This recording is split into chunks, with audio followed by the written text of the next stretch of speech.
Well, 2025 was a deadly year on Arkansas's lakes and rivers. 17 people lost their lives while boating in the natural state, the most in a single year since 2009. There were 73 boating accidents last year, and that was the most since 2020.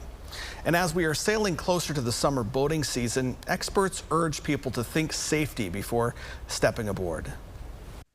Yeah, life jacket wear overall. Take boater ed, be knowledgeable, of actual things on the water, of your laws and regulations, and be familiar with the area that you're intending to boat that day. So, and that was another thing too that we saw with the other accidents.